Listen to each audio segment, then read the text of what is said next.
এই ভিডিওটি দেখে আমি আশ্চর্য হয়ে গেছি, কিভাবে সম্ভব একটি বাচ্চা ছেলে আর একটি বাচ্চা মেয়ে, মেয়েটি হয়ে গেল ঘোড়া আর ছেলেটি হয়ে গেল ঈগল পাখি। দেখে তো আমারও মাথায় হাত, কিভাবে ওরা এভাবে পরিবর্তন করতেছে ওদের রূপ।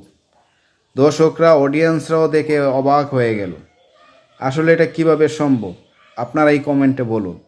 আবার কিছুক্ষণ পরে দেখতেছি ঈগল থেকে মেয়েটির সাথে ঘোড়ার রূপ নিল ছেলেটি, সাথে ঘোড়ার পাখা। কিছুক্ষণ পর দর্শকরা তো সবাই অস্থির হয়ে গেল, দেখে অবাক হয়ে গেল সবাই, কারো কপালে হাত, কারো মাথায় হাত, কারো মুখে হাত। অবশেষে দেখতে পেলাম মেয়েটি আবার রূপ পরিবর্তন করে সে একজন পরী পরী হিসাবে রূপ ধারণ করল।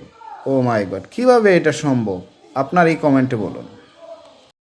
ভিডিওটি যদি ভালো লাগে অবশ্যই কমেন্টে জানাবেন। নতুন নতুন ভিডিও পেতে আমি আছি আপনাদের সঙ্গে, সব সময় থাকবো। ভালো।